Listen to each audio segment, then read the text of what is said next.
Quando eu era jovem, eu me interessei um pouco pela antipsiquiatria, o livro do Ronald Lang, O Eu Dividido. Né? Isso aí vai fazer o quê? 40 anos? E depois, mais tarde, eu fui estudar algo da história do movimento, para descobrir mais ou menos como era, mas é coisa que para mim até já tinha até esquecido. Então, aquilo que eu já tinha estudado, já tinha aprendido e já tinha esquecido, de repente aparece dentro de mim o pessoal falando daquilo como se fosse uma novidade total e falando com 100% de desconhecimento do problema. Naturalmente, cada um opinava ali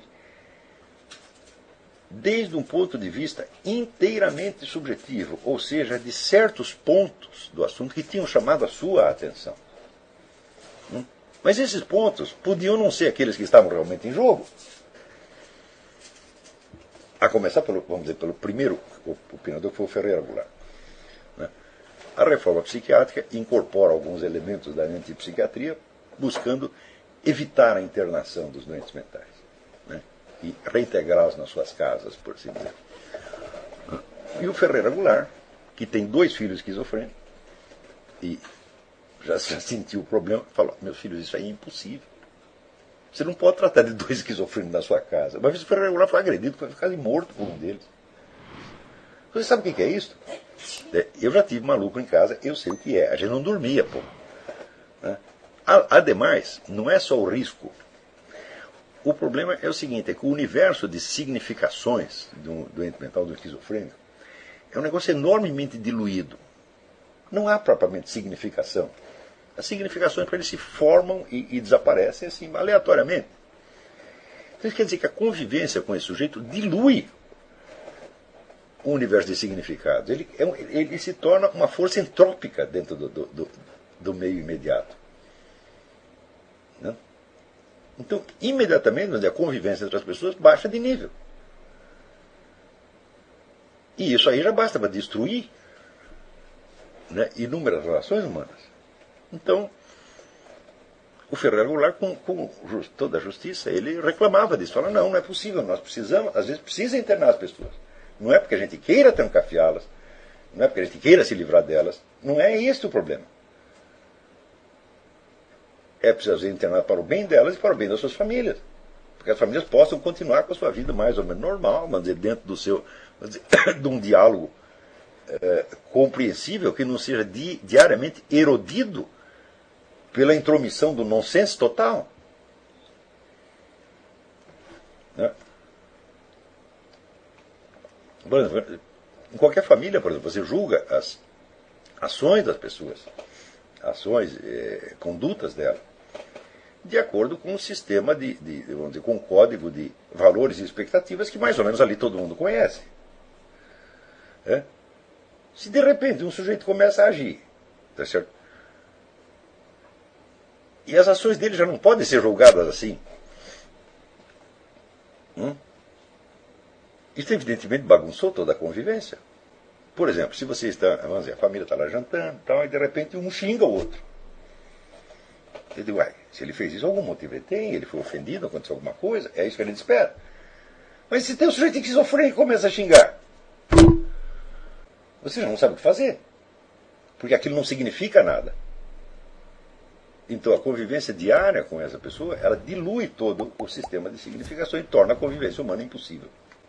Então, da onde saiu essa ideia de que os loucos têm que ser devolvidos para suas casas? O pretexto era o seguinte, agora eu vou contar a história como realmente era.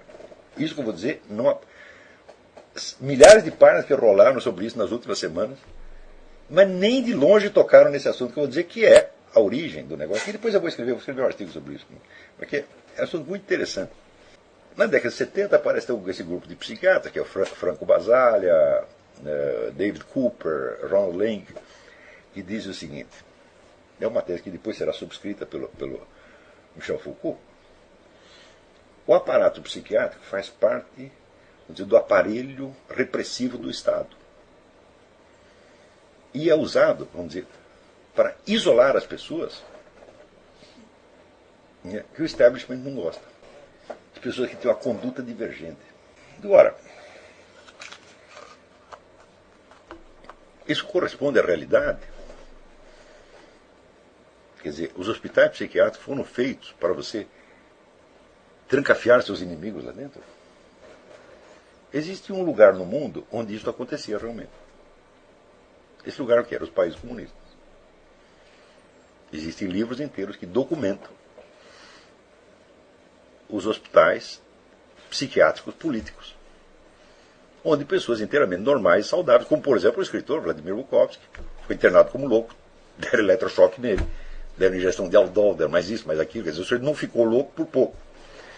E isso era usado sistematicamente na União Soviética. Foram milhares e milhares e milhares de dissidentes políticos que foram trancafiados como loucos. Então, quer dizer, se você pegar esta definição que os antipsiquiatras davam do sistema psiquiátrico, ela se aplicava literalmente, realisticamente, exatamente à situação da União Soviética. Não só da União Soviética, em Cuba também se fazia a mesma coisa. Se faz até hoje. Não é isso? Agora, e no restante do mundo, no Ocidente, essa descrição se aplicava? Obviamente não. Em primeiro lugar, você tinha uma rede imensa de hospitais psiquiátricos privados, onde as pessoas não eram internadas pelo Estado, mas por suas famílias ou por si mesmas. Não é isso? Segundo, havia, vamos dizer, disseminado em toda a sociedade, vamos dizer, o exame crítico da atuação dos psiquiatras, inclusive pela justiça. Quer dizer, que se você internasse um sujeito no hospital e o médico prejudicasse aquela pessoa, ela mesma ou seus parentes podiam processar o médico. Isso sempre existiu em todo o Ocidente. E é claro que também existiam os casos onde uma família de gente má simplesmente trancafiava o louco lá para se livrar dele. Tá certo? Nem sempre gente má. Às vezes, livrar-se daquele sujeito era condição para a subsistência da família. Era uma questão de autodefesa. E existia, então, também, em alguns casos, vamos dizer, nas populações mais pobres, aqueles hospitais que eram simples depósitos de louco, onde a pessoa não recebia sequer tratamento, ou o tratamento era usado apenas, vamos dizer, para controlar a conduta deles, mas não se tratava de fazer nada para o sujeito melhorar. Quer dizer, o sujeito entrava ali para ficar o resto da vida. Qual era a possibilidade de que uma pessoa não esquizofrênica fosse internada nessas circunstâncias? A possibilidade era mínima, mas existia. Por exemplo, pode haver um erro, pode haver um hospital médico corrupto, que você, por exemplo, se você quer se livrar da mulher, paga lá um dinheiro para o psiquiatra, interna ela e você se livra da dona. Pode acontecer isso aí, mas isso não era o normal. Tanto não era o normal que se descobrisse isso, o cara ia para a cadeia. Então isso quer dizer que a descrição do sistema psiquiátrico como um aparato repressivo era literalmente verdadeira para os países comunistas. E era uma figura de linguagem hiperbólica, monstruosamente exagerada no que se refere ao resto do mundo. Ué, houve algum movimento de antipsiquiatria nos países comunistas? Não. O que houve no Ocidente. Então, de repente, milhares de psiquiatras começam a acusar o sistema psiquiátrico de ser o aparato repressivo do Estado, começam a lutar pela proibição das internações. Na Itália, sob a liderança desse Franco Basaglia.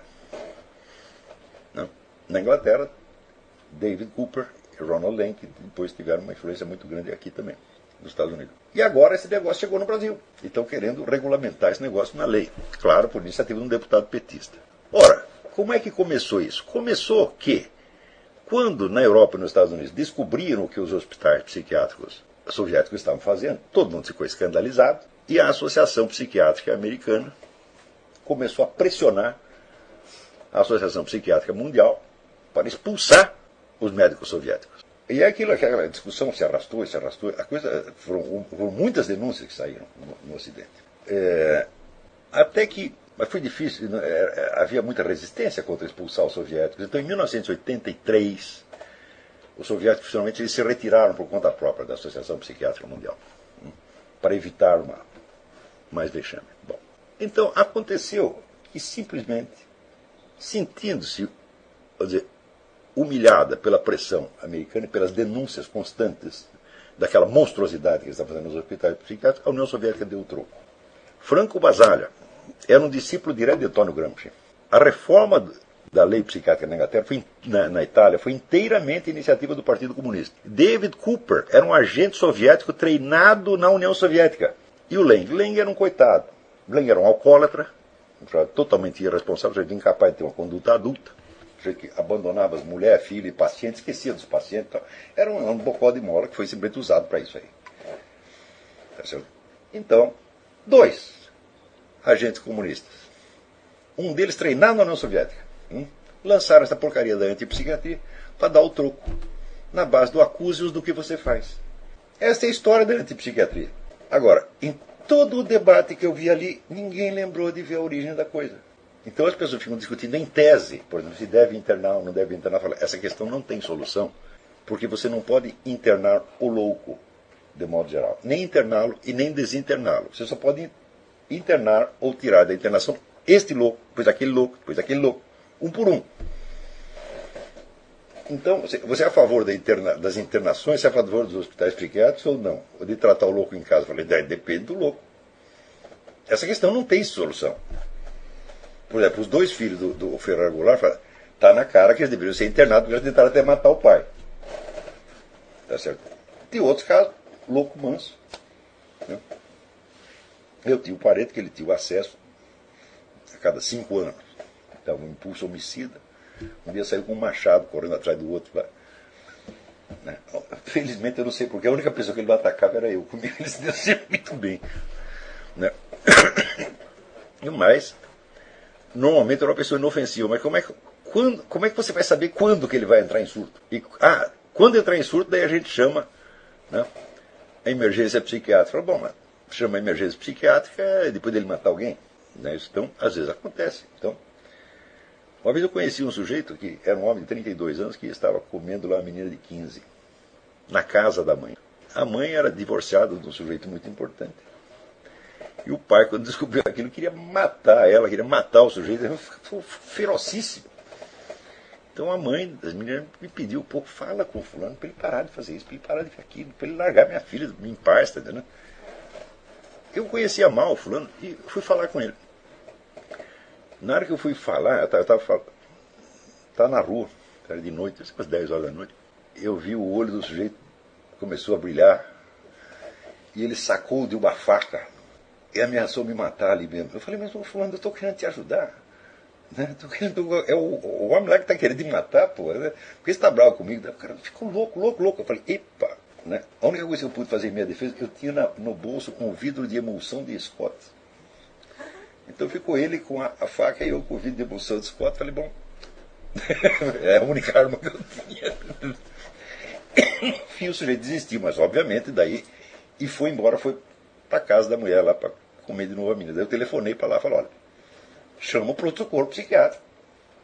Quando o cara chegou lá, já tinha 2 negão, 2 metros, botaram numa camisa de força e levaram, evidentemente. Né? Então o que ele podia fazer? E se ele tivesse tido esse acesso 10 minutos antes, quando estava lá com a menina e a mãe, sem vidro de emulsão de escola, como é que ia ser o negócio? Então, bom, cada caso é um caso. Então, discutir isso em tese é uma besteira.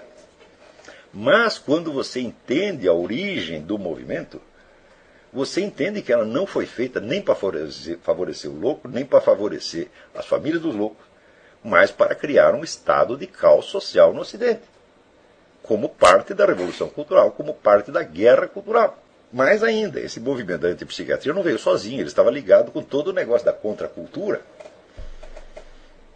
Então mostrava assim, os loucos como vítimas do Estado opressivo, né? Os drogados como vítimas do Estado opressivo, os bandidos como vítimas do Estado opressivo. Né? Então, todo esse movimento, vamos dizer, fomentou um crescimento extraordinário de todas as forças que podiam gerar o caos e a destruição dentro da sociedade. Por exemplo, essa disseminação mundial das drogas jamais aconteceria sem contracultura e antipsiquiatria. E esses 50 mil brasileiros que morrem por ano por causa de narcotráfico, sobretudo, claro, há outras causas também, mas a dominante é o narcotráfico, jamais teriam morrido se não fosse essa gente. Então, esses caras eram agentes soviéticos muito mal intencionados, que eles só queriam criar um estado de caos, revolta, criar crise, e criaram. Ora, qualquer proposta baseada neles, e que vem, por coincidência, vem por um deputado do PT, é claro que não é boa. É claro que o problema da necessidade ou não da internação tem que ser discutido objetivamente em cada caso, não é isso? E admitindo-se também, vamos dizer, tratamentos alternativos, deve-se tentar tudo. mas jamais tomando, vamos dizer, como critério, vamos dizer, aferidor a antipsiquiatria. A antipsiquiatria é 100% empolhação. Então, você veja a importância rastreada de onde vieram as ideias. A antipsiquiatria, ela aparece, vamos dizer, como uma ideia que foi posta em circulação entre intelectuais de primeiro nível, e é só rastreando a história direitinho que você vê que não era bem isso. Não foi por motivos científicos que inventaram a antipsiquiatria. Agora, enquanto no Ocidente muitos países aderiram a essa loucura, mandaram os loucos de volta para casa, destruíram milhares de famílias, criaram um caos desgraçado, disseminaram droga e banditismo para tudo quanto é lado, os hospitais psiquiátricos da União Soviética continuaram internando dissidentes e em Cuba continua até agora. Então, isso quer dizer que, vamos ter aqui o filho do Ferreira Goulart, por exemplo, se ele foi internado para não matar o pai, todo mundo vai dizer, é uma vítima do Estado repressivo, etc, etc. E o sujeito simplesmente, o dissidente político, que é internado sem ter doença nenhuma, sem ter nenhum desvio de conduta. Desvio de conduta é o quê? Ah, ele é de direita, esse é o desvio de conduta. Então é internado, leva eletrochoque e sai de lá louco ou morto. Isso aí, contra isso aí, ninguém protesta. Então você vê, quer dizer, a ignorância das fontes das ideias pode ter efeitos sociais desastrosos. E pode também transformar você, vamos dizer, num palhaço opinador, que sem saber você contribui para esses resultados sociais desastrosos. Na medida em que você, aspas, toma a posição, né? Ah, eu tenho a minha opinião, vai lá dar a sua opinião. Não, mas escuta, se você não tiver opinião nenhuma, ninguém vai sofrer com isso. Mas se você começar a dar opinião errada, você pode estar fomentando coisa muito ruim. Então eu inventei opinião, por que você não vai estudar o negócio? Para saber de onde saiu. Isso é só um exemplo que eu estou dando, poderia dar milhares de outros. Eu espero escrever algum artigo sobre isso aqui.